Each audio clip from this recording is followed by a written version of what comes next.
Part two.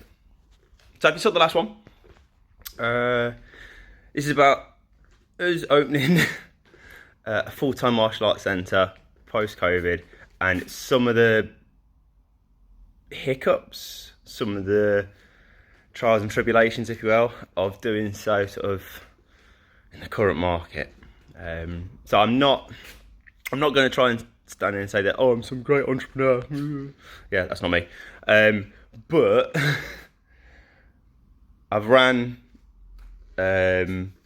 classes through the club under our chief instructor for 6-7 years now. I ran my own wedding photography business for 7 years as well.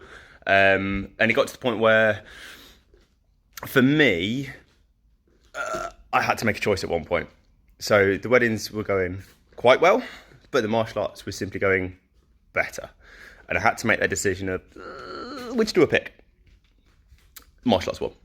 It was my first love in terms of my hobby, what I do for myself. So that's it. It was this.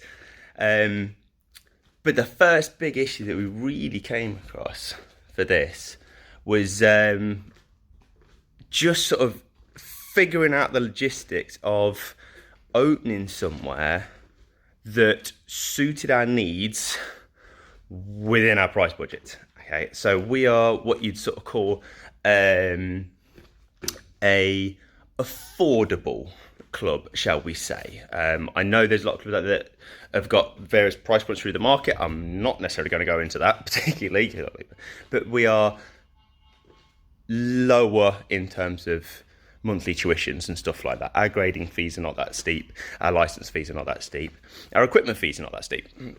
We are very much like minimal margins as much as we can get away with. Okay, we want to keep our costs down. Okay, we want to make sure we're kind of like open and approachable, and there's just less barriers for people. Like most clubs, we offer a free taster class. If you come and do a free taster class in a club and go, glad you enjoyed it, hope you enjoyed it. And then it's, it's £3 bazillion a month to do a 30-minute class a week. People can afford it, okay? So for us, opening a full-time centre was really hard because our cash flow margins are quite slim. But we figured it out. Now again, I'll get into that in the next bit. But at the moment, as you see, I'm just wandering around.